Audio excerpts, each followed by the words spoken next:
Buenos días, vuelvo a presentar por la grabación. Hoy vamos a empezar con esta presentación de nuestro informe anual.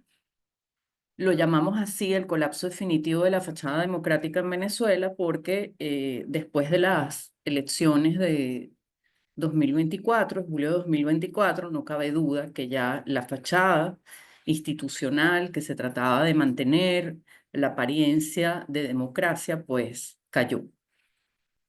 Y en ese sentido, en el informe desarrollamos el por qué esto ocurrió y sobre todo cómo el sistema de justicia pues se convirtió ya sin ninguna duda en una maquinaria represiva, como lo califica la misión de determinación eh, de los hechos para Venezuela de Naciones Unidas y además avaló prácticamente todo el proceso justamente de certificación de resultados, que es una competencia del CNE y no de un tribunal. Yo me voy a referir más que todo justamente al sistema de justicia y Ali Daniels se va a referir a la restricción del espacio cívico que continuó y se agravó de manera importante justamente en 2024. Y bueno, y la situación desgraciadamente no es mejor en 2025, es mucho peor. Pero vamos a decir, lo que pasó en 2024 es la consecuencia de lo que vivimos perdón, lo que estamos viviendo en 2025 es la consecuencia de lo que vivimos en 2024. Bueno, lo primero que podemos ver es que en la presentación de la memoria y cuenta, el 31 de enero de 2025, la presidenta del Tribunal Supremo hizo mención expresa a Maduro y a Chávez y destacó el papel crucial del Tribunal Supremo en la estabilidad del gobierno, lo que evidentemente es algo que no es su rol, el rol de, sobre todo, de una sala constitucional, de una sala electoral, de la sala político-administrativas, que son salas que se refieren a la protección de los ciudadanos frente al Estado, a las garantías de los derechos humanos frente al Estado, pues básicamente dijo, no, mi rol es el gobierno, es la protección del Estado. Eso lo hemos visto muy claramente en algunos estudios que presentamos la semana pasada sobre, por un lado, las medidas cautelares y los amparos autónomos, donde vemos que esos recursos que son tan importantes no existen en Venezuela y el habeas corpus tampoco. Pero justamente tenemos esta frase que llama mucho la atención. Además, se dio expresamente un apoyo a la comisión designada por Maduro para la reforma constitucional. Y lo que hemos visto de la reforma constitucional, porque el texto no lo tenemos, pero lo que se ha anunciado es contrario justamente a lo que establece la Constitución actual y a los tratados internacionales de derechos humanos. Entonces, podemos decir que no debería un tribunal supremo apoyar, pero sobre todo que estaba emitiendo opinión adelantada, porque su rol puede ser de resolver algún recurso en contra o alguna solicitud al respecto, y sin embargo ya está diciendo, no, yo lo apoyo. Entonces es todavía más grave. Bueno, de hecho, además es parte de la comisión que se ocupa de la reforma constitucional. Entonces, tampoco eso asombra, ¿no? Y luego la presidenta de la Sala de Casación Penal, Elsa Gómez, justificó la alineación del Poder Judicial con el gobierno al hablar del principio de colaboración entre poderes. Esto estuvo muy de moda en 2010 aproximadamente, ya el Poder Judicial y el Tribunal Supremo en particular hablaba de esto en vez de hablar de separación de poderes, diciendo que la colaboración era lo que preponderaba y eso era necesario para justamente la democracia participativa, que por encima de la representativa es lo que propugna el gobierno y el chavismo ya desde hace un buen tiempo. Luego también tenemos como información interesante que la presidenta del Tribunal Supremo designó casi un 30% de jueces en 2023 y lo pone como un logro. y lo pone como un logro, y esto asombra porque no habla de los jueces titulares como corresponde, habla de jueces provisorios y suplentes. Y además no se sabe a quiénes nombró, cuántos fueron removidos, ni las causas, ni tampoco el número de jueces en la actualidad. Esto ya tenemos años que no lo conocemos, pero se mantiene esta situación de opacidad. Luego, otra cifra que la funcionaria reportó fue la de cuántos juzgados fueron inaugurados. Habló de 24, pero tampoco dijo dónde ni qué competencias tiene. Y además, tampoco informó cuántos tribunales hay en el país ni sobre sus condiciones de funcionamiento. Esto es algo también recurrente, pero eh, bueno, se repite y se mantiene justamente. Y luego también la presidenta del Tribunal Supremo dijo algo que todos los años dicen los presidentes del Tribunal Supremo hace tiempo, que es que se resuelven casos en menor tiempo, pero cada vez que vamos a las estadísticas, al número de decisiones que contamos una a una publicadas en la página web y también las comparamos con el año anterior, vemos que más bien hay un descenso y concretamente hubo un descenso del 15%. Yo no sé si escuchan ruido, me disculpan mucho, pero no sé por qué los audífonos no me funcionaron y hay un poquito de ruido afuera. Me disculpan si es así. El otro tema es el resultado electoral desde el Tribunal Supremo. Básicamente la sala electoral certificó y validó los resultados de las elecciones del 28 de julio mediante sentencia número 31 y eso dio lugar a que básicamente se declarara como Maduro al ganador de esas elecciones.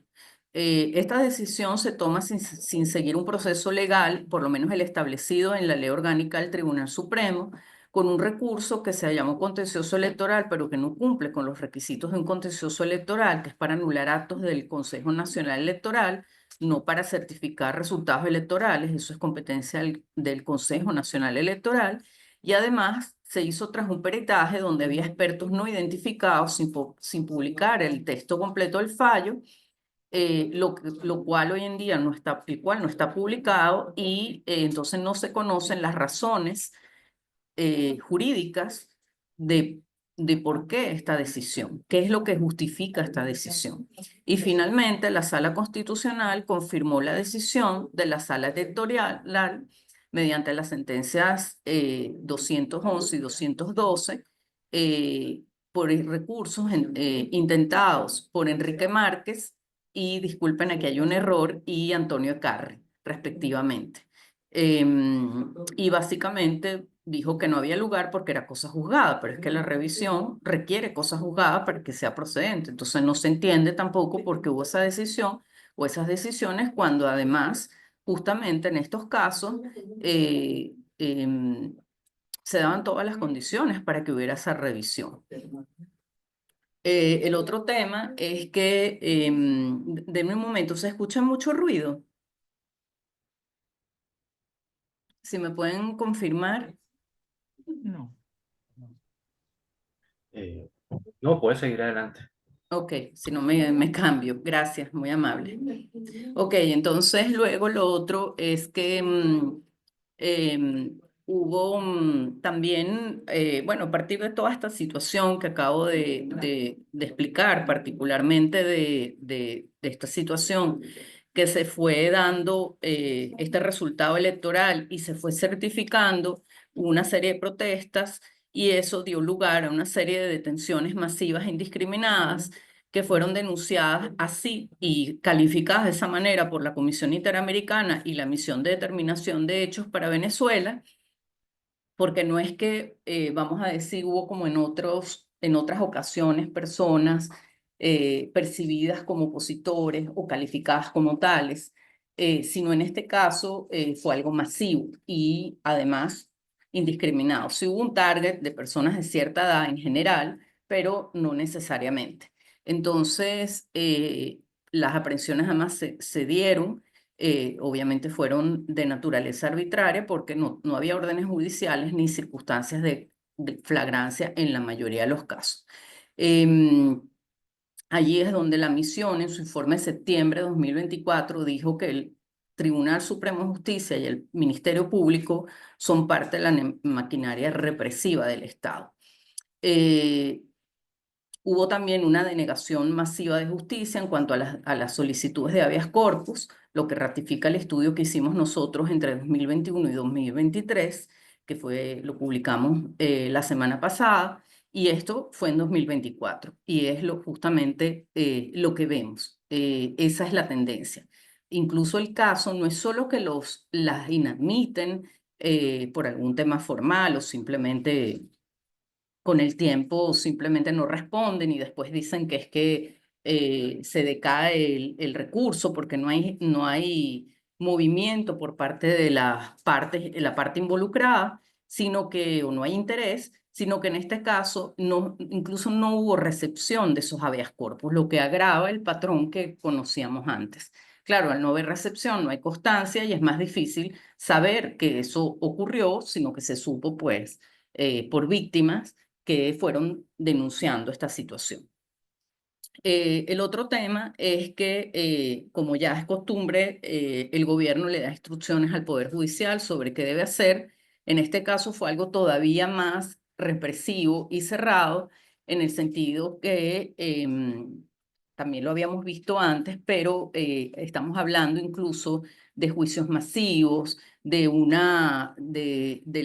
no dejar que abogados, ni siquiera de ONGs, ni privados inclusive, pudieran defender a las personas, y eso evidentemente trajo consecuencias muy graves para las personas detenidas, ¿no?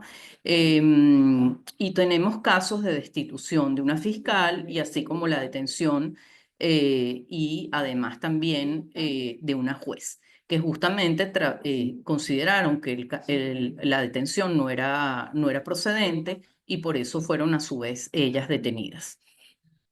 Em, Vemos además que se agravan, como ya les había dicho, los patrones, se lo había dicho en cuanto al habeas corpus, pero también en cuanto a que todo esto se da por tribunales de terrorismo, que son realmente tribunales de excepción, lo cual expresamente prohíbe la Constitución, y estas audiencias colectivas, todos en un mismo expediente, sin identificación clara de qué pasó en cada caso, con audiencias colectivas que además se celebraron en cárceles, es decir, una situación realmente de ausencia absoluta de debido proceso y de justicia. También personas que fueron buscadas en sus casas donde se violó no había orden de allanamiento y hubo también, la mayoría de estas detenciones arbitrarias se dieron con desaparición forzada, donde no se sabía ni dónde estaban las personas, las autoridades lo negaban y finalmente, bueno, eventualmente aparecían con listas generales, pero nada oficial, ¿no? Entonces, evidentemente esto es muy grave. Y vimos también un patrón que se está dando también este año, es que el tiempo de desaparición forzada va aumentando y eso respecto a lo que existía antes, y eso también muestra el agravamiento de estos patrones de estas situaciones que son tan graves. Luego hubo también otra situación que ya había habido algunos casos de adolescentes detenidos, pero aquí fue masivo, tenemos más de 150 adolescentes detenidos, con lo que eso implica. También llaman mucho la atención las condiciones de reclusión, eso también con los adultos, una incomunicación prácticamente absoluta, la dificultad de llevar alimentos inclusive, medicinas, las restricciones al respecto, lo que antes no ocurría de esa manera en situaciones similares pasadas. Em, Había una situación también de coacción ejercida sobre los adolescentes, pero también con los adultos para que admitieran los hechos a cambio de una supuesta pena menor.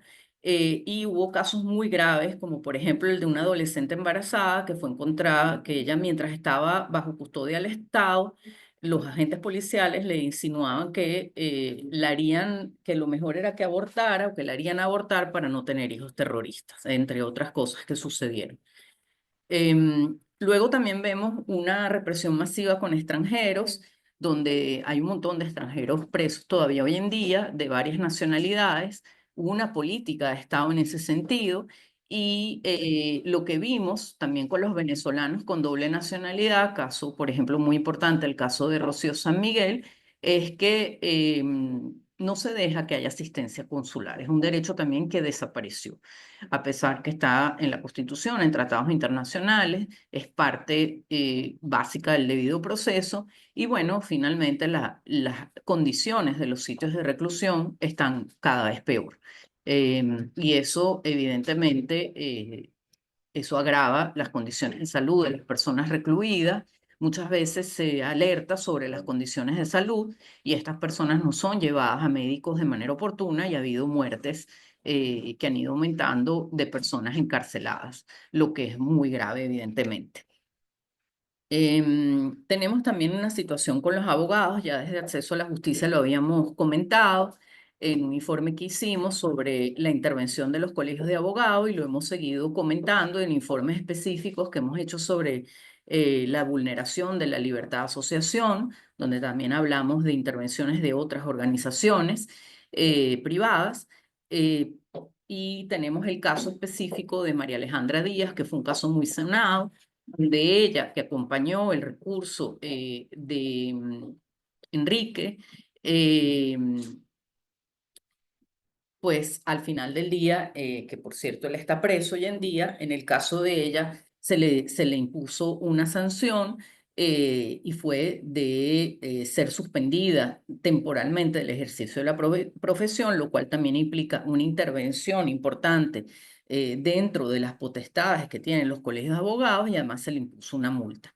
Tenemos el caso de que Kennedy Tejeda, miembro del Foro Penal, abogado, que fue también detenido en agosto pasado, o sea, de 2024, mientras ofrecía asistencia legal a los presos, a detenidos políticos.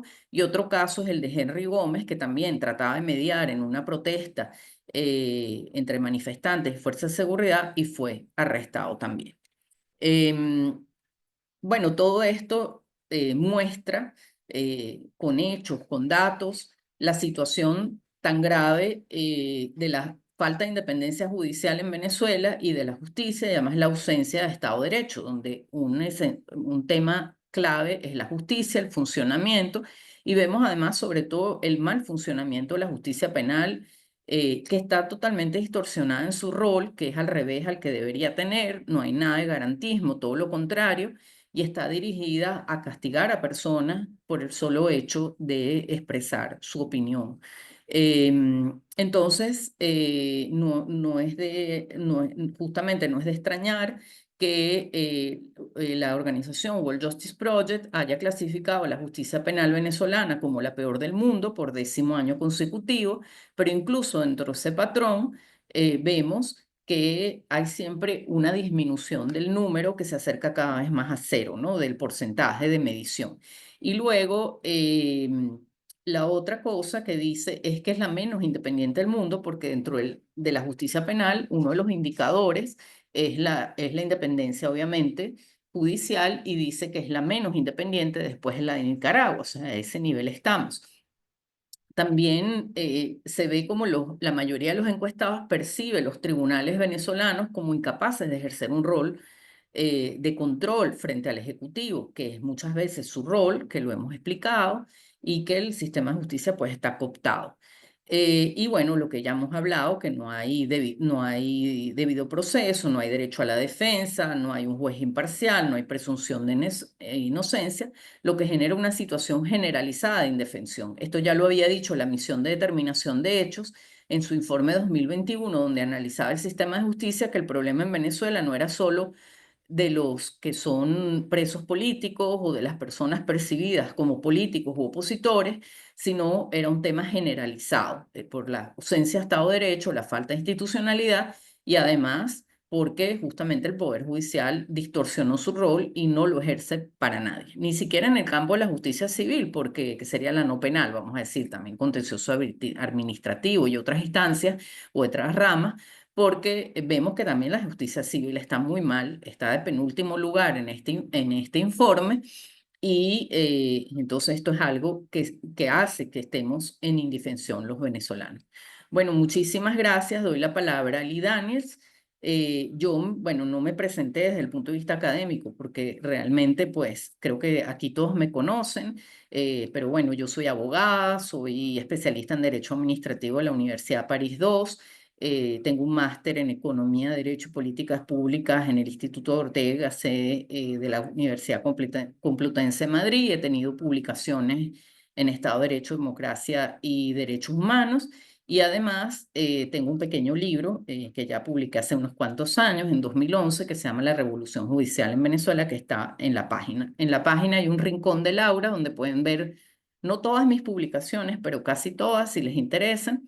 Y bueno, con esto entonces les presento a Lee. Ali Daniels es abogado también de la Universidad Católica, tiene especialización en esa misma universidad en Derecho Administrativo, tiene estudios de doctorados en la Complutense de Madrid, es profesor de la Universidad Católica desde hace mucho tiempo en Derechos Humanos y Derecho Internacional Humanitario y también tiene importantes publicaciones y además un libro sobre la libertad de asociación que pueden comprar por Amazon. Creo que el costo es como 6 euros o algo así, no me acuerdo, y tienen el link también en el rincón de Ali, así como acceso a sus distintas publicaciones.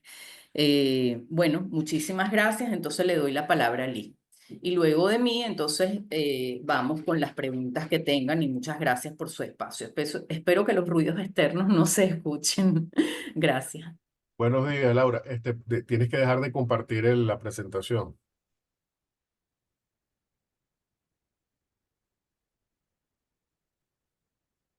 para yo poder poner la mía.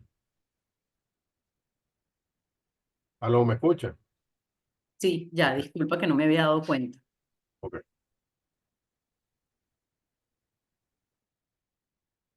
Bueno, rápidamente, el año, como ya han visto, el año pasado ha sido un año donde pasaron muchísimas cosas y poder decirlas todas en un espacio tan limitado como esto es muy complicado. Entonces solamente voy a hablar de los elementos que consideramos más importantes, pero no los únicos, porque como digo, pasó de todo el año pasado y lamentablemente este año va a seguir pasando, ¿no? Lo primero es la aprobación de la Ley de Fiscalización, Regularización y Actuación y Financiamiento de las organizaciones no gubernamentales y sociales sin fines de lucro, que nosotros hemos denominado ley antisociedad. Y lo primero que hay que decir es que esta ley no solucionó ninguno de los problemas que al día de hoy tienen las organizaciones en Venezuela. Es decir, si un grupo de personas quieren hacer una organización, una sociedad civil, una asociación civil, perdón, para estudiar derechos humanos, en el registro se lo van a rechazar, porque hay palabras prohibidas dentro de las cuales están las palabras derechos humanos.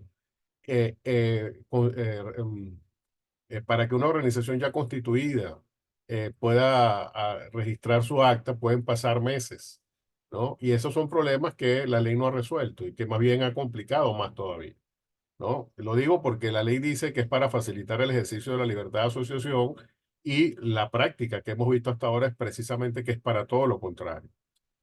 Ahora, además, la ley es regresiva porque pasamos de un régimen de notificación a un régimen de autorización, es decir, ahora el gobierno tiene que autorizar a las asociaciones y fundaciones, a diferencia de lo que había antes. Y la ley es muy intrusiva, le dice a las organizaciones cómo tienen que organizarse, qué deben decir, qué deben hacer. Por ejemplo, hay organizaciones que tienen dos miembros, y a esas organizaciones se les está exigiendo que tengan un tribunal disciplinario. ¿Qué sentido tiene que una organización que tiene dos miembros tenga un tribunal disciplinario? Pero ahí uno se da cuenta de y no solamente lo intrusivo, a la ausencia de respeto a la autonomía de las organizaciones, sino además lo inútil que es la ley a exigirle cosas a las organizaciones como que si todas fueran iguales y todas se comportaran de la misma manera. Pero es una muestra de cómo la ley no fue hecha de buena fe. Un ejemplo de lo que estamos hablando lo tenemos con el hecho de que en la práctica actualmente hay un lapso que está corriendo. La ley establece dos lapsos, uno que venció el 14 de febrero y otro que va a vencer el 15 de mayo. Lo primero que hay que decir es que esta ley fue hecha tan de mala fe que cuando se hizo pública, se hizo público el día 2 de diciembre. Pero cuando vemos la Gaceta que salió ese día, La Gaceta decía 15 de noviembre. Es decir, nos quitaron 17 días de los 90 que se tenían para cumplir con el artículo 26 de la ley. Entonces ya desde su simple publicación, ya el Estado venezolano demostró la mala fe con que fue hecha esta ley al punto de recortarlo a las organizaciones un lapso que la propia ley establecida, publicando la ley con una fecha diferente a la cual se dio a conocer. Eh, y ya eso creo que nos está diciendo algo de las verdaderas intenciones que hay detrás de esta ley. Además, quisiera decir que en ese artículo 26 hay 9 requisitos y ya hemos visto cómo en la práctica se le están pidiendo a las organizaciones requisitos que no están en la ley y requisitos que son de imposible cumplimiento. Me explico. Hay organizaciones que tienen 40, 50 años de fundadas y les están pidiendo estados financieros desde la fecha de su fundación, un estado, lo que llaman ellos un estado financiero compilatorio. Yo no sé qué hacía yo hace 50 años. Imagínense ustedes cómo una organización va a saber qué gastó, qué hizo hace 45, hace 40 años, hace 35 años. Cuando además eso es ilegal porque el Código Civil señala que las organizaciones deben mantener sus archivos durante un periodo de 10 años. De modo que nadie está obligado a tener archivos más allá de ese lapso. ¿Y cómo se les va a pedir a las organizaciones estados financieros de 15, 20 años? Eso no tiene ningún sentido. Lo que habla es de que se están estableciendo requisitos que no están en la ley, pero que hacen que las organizaciones padezcan y se genere un vía crucis para poder cumplir con los requisitos que inventan porque como digo, no están en la ley. Y además, quisiera señalar que tenemos notificaciones de organizaciones que son organizaciones sectoriales, por ejemplo, en el tema de educación, donde están pidiendo cosas que no están en la ley. Lo mismo con organizaciones religiosas. Les están pidiendo cosas que no están en la ley y que ahora tienen que agregar a los requisitos del artículo 26. Entonces, ahí se demuestra en la práctica cómo la ley está hecha para reprimir, para eliminar a las organizaciones de la sociedad civil y para hacer casi imposible la actualización. De hecho, podemos decir que al día de hoy, la mayoría de las organizaciones, a pesar de que han intentado cumplir con el artículo 26, la mayoría no ha podido hacer. Y eso para mí es la mayor prueba, 2 meses del vencimiento del primer lapso de que no había ningún interés en que las organizaciones se puedan cumplir con la ley, incluso aunque tengan la voluntad de hacer. Y finalmente, para que tengamos una idea, eh, esta ley tiene más sanciones, más sanciones de diferente naturaleza que el propio Código Penal. El Código Penal tiene o privación de libertad o inhabilitación política o casa por cárcel, eh, multas, etcétera. Esta ley tiene 7 diferentes tipos de sanciones, 7, en una ley que tiene apenas poco más de 40 artículos y tiene 17 supuestos de sanción. O sea, una ley que tiene 40 artículos, 40 y tanto, 42, 43, incluyendo las disposiciones transitorias, y que tiene 7 tipos diferentes de sanciones y 17 supuestos para castigar a las organizaciones, ya habla de cuál es la verdadera intención de la ley. Y eso lo estamos padeciendo en la actualidad y veremos cómo se van o a organizaciones que no van a poder cumplir con la ley o a organizaciones que van a ser cerradas porque no cumplen con todos estos requisitos que se han inventado para hacer imposible el cumplimiento de la misma. Luego tenemos la ley Simón Bolívar, que para mí el resumen de esta ley es este cuadro que está aquí, es una ley que tiene 23 artículos. Repito, es una ley que tiene 23 artículos y tiene 20 tipos diferentes de sanción. Sanciones que además son inconstitucionales, algunas de ellas, como por ejemplo las inhabilitaciones, que son de 60 años y que por el simple hecho de que superan la expectativa de vida del venezolano, son ya per se sanciones de por vida, que están prohibidas en la Constitución, lo mismo que el juicio en ausencia. La ley establece la posibilidad de juicios en ausencia y además incluye como elemento de represión la extinción de dominio.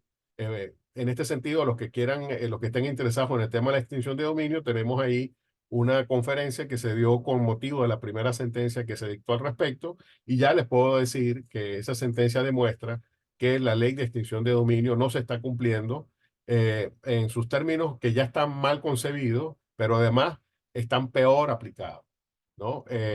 Con una violación al derecho de las personas que de buena fe han adquirido bienes y que han demostrado que no tienen nada que ver con actos ilícitos y a pesar de ello han sido despojados de sus bienes. Y tenemos lo que está ahí en rojo, que son sanciones, como ven, muy fuertes: congelamiento preventivo de activos, prohibición de contratar, prohibición de realizar operaciones de compra de bienes muebles o inmuebles. Imagínense que alguien no pueda ni comprar ni vender nada. Bueno, el tema con estas sanciones en rojo, que implican prácticamente una inhabilitación civil, o sea, no puedes tener ningún tipo de ingresos prácticamente. El problema con estas sanciones es que son sanciones que se van a aplicar solo por una simple sospecha. Es decir, si el gobierno sospecha que la persona o una organización, porque esto también afecta a organizaciones, han incurrido en alguno de los supuestos de la ley, con esa simple sospecha, sin procedimiento previo, sin derecho a la defensa, sin condena penal, sin actuación judicial, una persona puede ser incluida en este registro de sospechosos y ser objeto de una sanción tan fuerte como el hecho de que ni siquiera se pueda ganar la vida. Por eso esta ley Simón Bolívar es tan grave, viola ya no digo los estándares internacionales, viola la Constitución flagrante y groseramente, y lamentablemente es el peor retroceso en materia de represión que hemos tenido a nivel normativo, incluso peor que la ley contra el norma. Entonces, en este sentido, vemos cómo no se trata de una ley aislada, sino que junto con la ley de fiscalización ya habla de un cerco alrededor de la sociedad civil. Luego tenemos el tema de los defensores de derechos humanos que están siendo objeto de persecución. Para agosto del 2024, de acuerdo con el Centro para los Defensores y la Justicia, se habían producido 56 acciones de intimidación y hostigamiento, 57 actos de estigmatización y 5 detenciones arbitrarias. Eh, Ahí se coló el pie de página, el 68. Esto, lamentablemente, eso fue en agosto del 2024, como está en el informe, pero en realidad es un patrón que continúa y lo hemos visto con la desaparición arbitraria del compañero Carlos Correa y con la continuación de la detención, que es también arbitraria, de Javier Tarazona y de Rocío San Miguel, para quien exigimos una atención médica inmediata. Luego, como ya ha mencionado Laura, y que no voy a ahondar en ello, está el tema de las elecciones sin transparencia, el hecho de que el Tribunal Supremo declaró eh, una victoria electoral y todavía no sabemos qué dice la sentencia, y que además no solamente no se tiene esa sentencia, sino que además cumplió un año la sala electoral sin publicar cualquier decisión que ha hecho. O sea, no se sabe el contenido de ninguna decisión de la sala electoral desde hace un año. Y aquí está también lo de los adolescentes, que ya Laura también les ha hablado, pero que quisiéramos recalcar porque es algo que para nosotros es sumamente delicado. Y quisiera hacer alguna mención a las publicaciones de acceso, porque ahí hemos dado una información que consideramos que es muy útil. Voy a hacer referencia a 3 de esas publicaciones. Una, que es la de Libertad de Asociación, que hemos hecho una serie de informes sobre la jurisprudencia y la normativa que se ha dictado en materia de libertad de asociación. En total se publicaron 4 informes parciales y un informe global que resume esos 4 informes, donde se analiza la jurisprudencia del Tribunal Supremo. Y el resumen lo tenemos en esta lámina, donde vemos que en ese lapso, que es de casi 4 años, son 3 años y tantos, del año 21 al año 25, eh, eh, pudieron recopilar un total de 74 sentencias que estaban vinculadas con la libertad de asociación. Y si ven, de esas 74 sentencias, 36 estaban vinculadas a colegios profesionales, partidos políticos y sindicatos, que son precisamente los que más son afectados por la acción del Poder Judicial.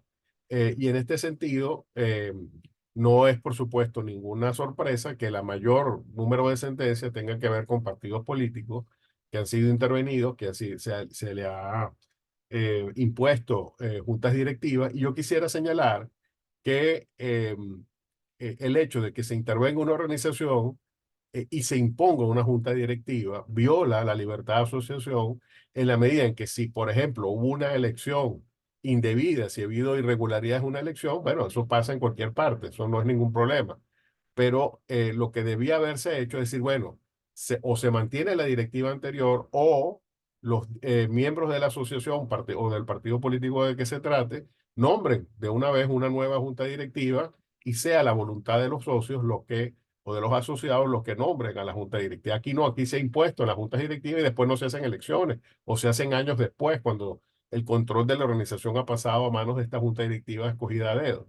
Entonces, lo digo para que se entienda que estas sentencias en su enorme mayoría, estoy hablando de prácticamente un 99%, intervienen a las asociaciones de manera indebida y sí ha habido alguna sentencia, por ejemplo, de un colegio que es excepcional y que por eso la menciono, donde no se dijo que no se podía nombrar una junta directiva temporal porque eso violaría la libertad social. O sea, la propia sala dice que nombrar una junta directiva sería violar la autonomía de las organizaciones y eso es justamente lo que ha hecho en la mayoría de los casos. Esperemos que este criterio que se interpuso para un colegio también se aplique a todos los demás casos, pero lamentablemente creemos que es la excepción más que la regla. Pero este estudio está ahí para los que lo quieran ver, está muy interesante porque además establece los demás criterios que se han detectado sobre las intervenciones del Poder Judicial a las asociaciones. Ahí está también la sentencia de la Cruz Roja analizada, por ejemplo, tanto la que lo intervino como la que se hizo cesar la intervención. Y por eso es tan importante destacarlo porque son casi, como digo, casi 4 años de sentencia que están englobados en ese estudio que ha sido un esfuerzo importantísimo y muy grande por parte del equipo de acceso a la justicia.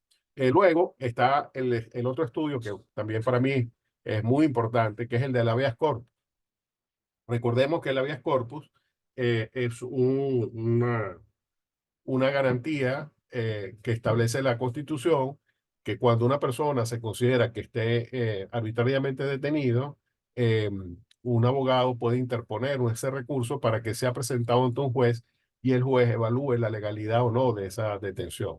También se aplica para cuando haya amenazas a la libertad personal o para cuando ocurren las desapariciones forzadas. En Venezuela apenas esto está regulado, es decir, hay una legislación, pero consideramos que es eh, pobremente sustentada. Creemos que debe hacerse una ley con mucho más detalle sobre el tema, sobre todo de las desapariciones forzadas, pero quisimos hacer este estudio de cómo se comporta el Tribunal Supremo cuando se interpone una habeas corpus ante esa instancia. Y lo hicimos porque en las sentencias de los tribunales penales, que es donde deberíamos haber hecho el estudio en primer lugar, no están disponibles. Desde el año 2017 los tribunales penales no publican sus sentencias y las únicas que están disponibles son las del Tribunal Supremo y estas, como hemos dicho, algunas, porque como se ha señalado, hay casos como la Sala Electoral que tiene un año sin publicar sus propias decisiones. Entonces, aquí vemos en este estudio que de más de 200 sentencias, 207 sentencias, el promedio de duración de esos casos fue de 733 días, es decir, recordemos que un habeas corpus, de acuerdo con la ley, debe ser tramitado 96 horas. Repito, 96 horas. Y en el Tribunal Supremo, el promedio de procesamiento de estos habeas corpus es de 736 días, lo cual es 2 días más que 2 años. Es decir, 2 años contra 96 horas que establece la ley. Y además hubo varios casos, no uno, como ven ahí, hay 16 casos que duraron de 5 a 7 años. Entonces la pregunta es, 5 o 7 años después de haber sido interpuesto un habeas corpus, ¿qué sentido tiene una decisión? ¿No? Y de hecho, de los 207 casos, ha habido uno solo, donde se concedió el habeas corpus. Pero cuando uno ve ese caso, uno se alegra y dice, bueno, por lo menos en un caso se hizo justicia. Pero cuando uno ve ese caso, resulta que ese caso tardó más de 5 años en decidirse y la persona ya tenía 13 años detenida cuando se ordenó su liberación. El delito por el cual estaba siendo investigado era homicidio. Imagínense ustedes si el homicidio siempre tiene una pena de 14 años y ya tenía 13 detenidos. O sea que a partir de ahí, si la persona era inocente, ¿qué sentido tiene esta decisión?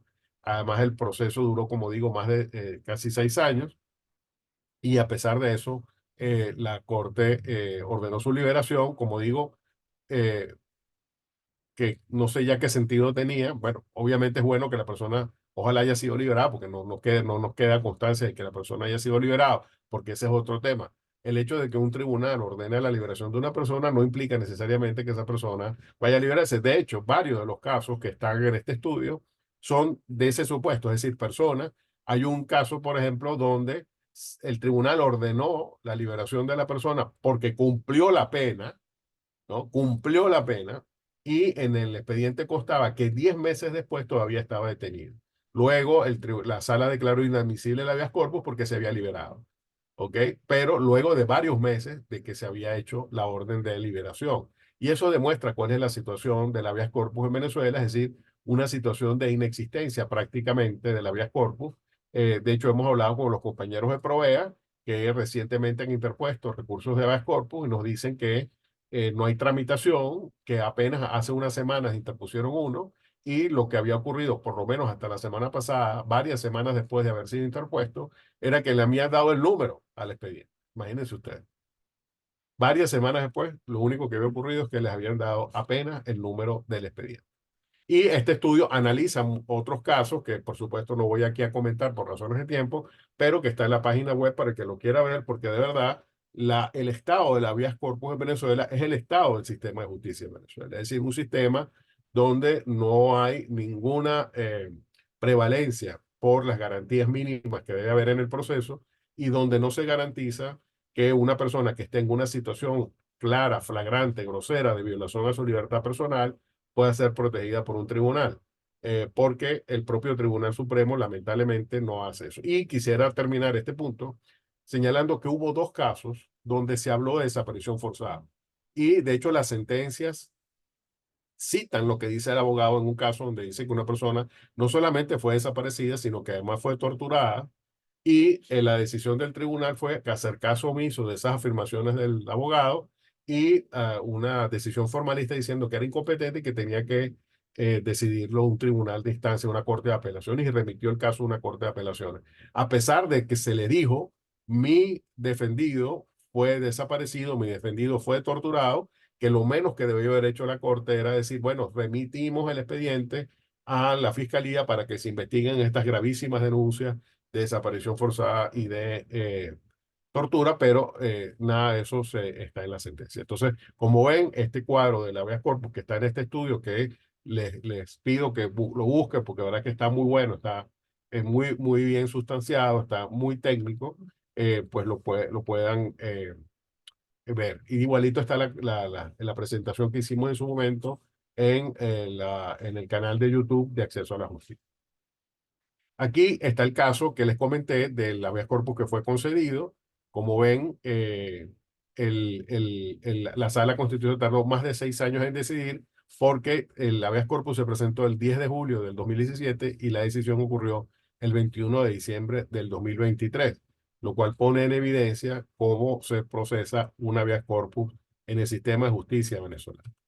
Y quisiera también hacer alusión, y con esto termino, a un trabajo maravilloso que se hizo sobre las medidas cautelares, donde de un total de 74 sentencias que se encontraron sobre medidas cautelares entre el 2021 y el 2023, de un total de 74 sentencias, solo 10 fueron concedidas. Pero además, si se va al detalle de esas 10 sentencias, resulta que en 4 nadie pidió la medida cautelar. Esto es algo también insólito, ¿no? Que la regla es que no te den las medidas cautelares, pero de repente aparecen medidas cautelares de oficio.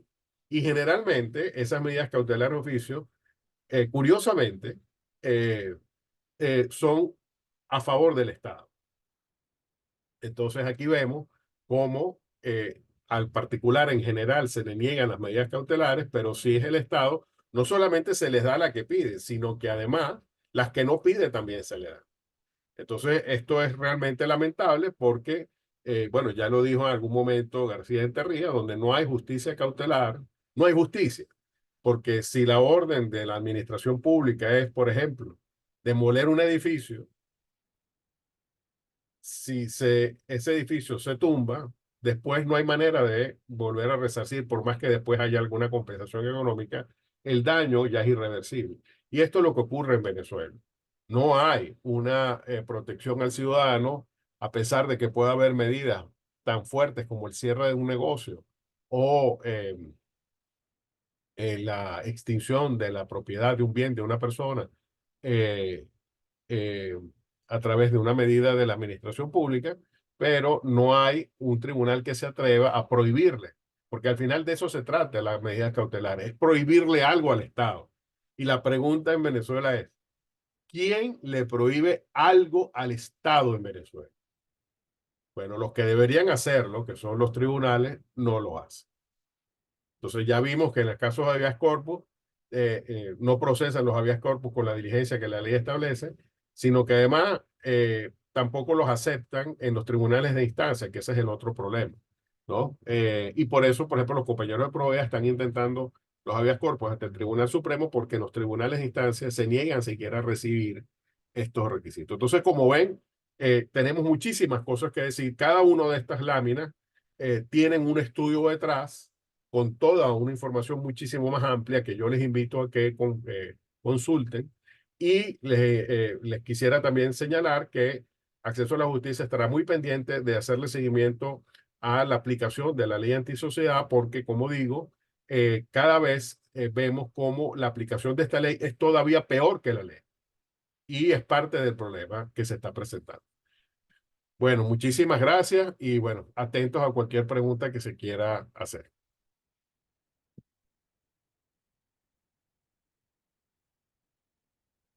Gracias, Ali. Bueno, si tienen alguna pregunta, estamos atentos para dar la respuesta o para comentar.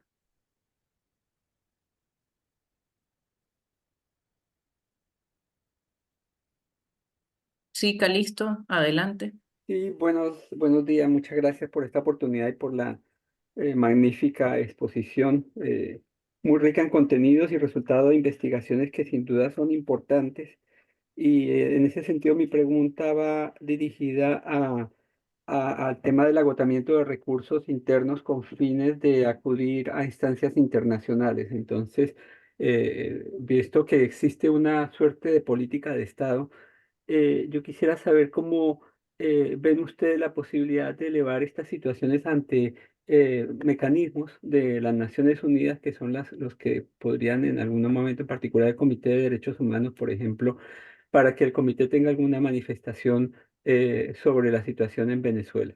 Y el segundo aspecto es la pregunta de cómo se articularían todas estas, esta legislación o tanto las normas como el comportamiento del mismo aparato judicial al concepto de política de Estado en los crímenes contra la humanidad, que sabemos que está abierta una investigación en la Corte Penal Internacional y pues obviamente uno de los elementos contextuales de esos crímenes es el tema de política de Estado de cometer un ataque contra la población civil. Obviamente esta normativa que ha sido expuesta, como también el comportamiento del mismo aparato judicial pareciera encuadrar dentro de ese concepto, ¿no? El concepto de política de Estado. Y ahí yo lo vincularía con el tema de crímenes como el crimen de persecución que probablemente está siendo investigado por el fiscal de la Corte Penal Internacional, en la medida en que estas normas también podrían, tanto las normas existentes como la misma operatividad del aparato de justicia podrían encuadrar en ese concepto de política de Estado. Ese es un poco mi comentario y la pregunta. Muchas gracias. Sí, bueno, efectivamente, muchas gracias, Calixto. Sí, respecto al tema del agotamiento de los mecanismos internos, efectivamente lo que estamos diciendo pone de manifiesto que en Venezuela es imposible agotar los mecanismos internos. Si uno mete un amparo, si uno mete una habeas corpus, si uno mete una medida cautelar y nunca le responde, o se lo niegan de pasado varios años, ¿qué sentido tiene? De hecho, ya el Comité de Derechos Humanos de Naciones Unidas, que es el órgano del Pacto de Derechos Civiles y Políticos, ya ha procedido con algunos casos donde no exige a la situación venezolana el agotamiento de los recursos internos porque ha entendido que en Venezuela es imposible agotar el recurso interno en la medida en que los procesos están hechos, no solamente para no darle la razón, que eso ya sería un elemento en este caso subalterno, sino para darle respuesta. sino porque como ya vimos, un habeas corpus que tarda 7 años en decidirse, pues ya es una negación en sí mismo de la justicia. Y pone de manifiesto que ya al menos a nivel del comité ya hay una resolución sobre este tema y entendemos que hay otros órganos que también exigen el agotamiento de la vía interna que han tenido que relajar esta exigencia en la medida en que se han dado cuenta que en Venezuela eso no es posible. Y respecto efectivamente al tema de la vinculación de estas normas represivas con la Comisión de Crímenes de lesa humanidad, pues en el caso particular de las dos que hemos mencionado aquí, pues sería obviamente negar la realidad el que estén vinculadas con el delito de persecución, el crimen de persecución, ¿no? En la medida en que tú persigues a la sociedad civil, en que tú haces imposible que en Venezuela uno pueda asociarse y tener una persona jurídica, o que simplemente incluyas una lista a una persona impidiéndole ganarse el pan, ganarse la vida por ser un simple sospechoso, o en otro supuesto, la puedes inhabilitar por el resto de su vida. Porque, por ejemplo, para ser presidente de la República, por ejemplo, hay que ser mayor de 30 años. Si te inhabilitan por 60 y tienes 30, pues imagínese lo que significa para esa persona, es una inhabilitación perpetua. Y lo digo porque eso no lo mencioné cuando hice la exposición. Curiosamente, la prohibición de las penas perpetuas en Venezuela se hizo al mismo momento en que se abolió la pena de muerte. Es decir, la pena de muerte y las penas perpetuas fueron abolidas en 1864. Entonces llama la atención que más de 100 años después se haya restablecido y además invocando el nombre de el Libertador, que es lo más triste de todo esto. Entonces, esto es una evidencia de una política de Estado de aumentar los niveles represivos, es una evidencia de que el crimen de persecución en Venezuela se está cometiendo y lamentablemente el hecho de que en la sociedad actual venezolana está bajo esta situación de cerco, que además viene por varias partes, porque no solamente son estas leyes, sino que, por ejemplo, agrego aquí una resolución que dictó la Sudeban recientemente, donde exigen más requisitos de lo que la ley ya impone a las organizaciones, entre ellas, por ejemplo, que se dé la lista de beneficiarios. Entonces, en el caso de Provea, por ejemplo, la Provea no puede dar la lista de las personas que denuncian crímenes de lesa humanidad o violaciones de derechos humanos, precisamente por un tema de seguridad, o en el ámbito de salud, no puede una organización que tiene las historias médicas en sus beneficiarios aportar esos nombres. Entonces, aquí vemos cómo no es un tema solo de las normas, sino además de la administración pública que cada vez cierra el cerco y debo decir que estamos yendo hacia una sociedad civil cada día más amenazada y sobre todo cada día eh, más pequeña, porque habrá organizaciones o que dejen de existir o que sean ilegalizadas. Y esa va a ser, lamentablemente, la triste realidad de la sociedad civil en el año 2025.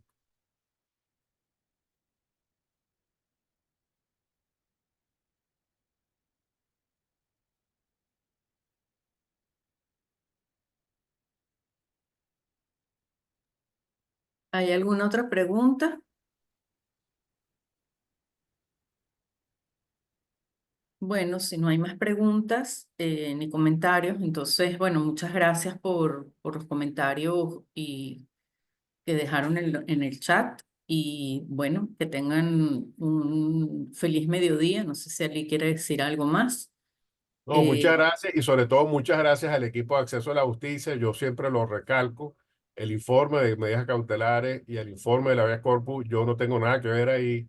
Fue el magnífico equipo de acceso a la justicia. Yo tuve una actuación absolutamente marginal en la elaboración de esos informes y son informes que de verdad vale la pena leerlos. Están hechos con muchísima calidad técnica y yo quisiera destacar el enorme trabajo que los miembros de Acceso a la Justicia han hecho para que estas publicaciones hayan podido realizarse. Muchas gracias, Ali. Muchas gracias por eso. Bueno, sí, efectivamente ahí tuvo mucho, eh, vamos a decir, se tuvo mucho cuidado con el tema estadístico. Se trató de ser muy cauteloso, muy acucioso y efectivamente fue un trabajo de equipo que tomó, bueno, creo que más de un año y medio hacer esas dos investigaciones, efectivamente. Bueno, muchísimas gracias. Gracias por haber asistido. No es fácil hoy en día en Venezuela asistir a este tipo de eventos y escuchar y de verdad, muchas gracias. Que tengan un bonito mediodía y bueno, nos vemos en próximos eventos si Dios quiere. Gracias. Hasta luego.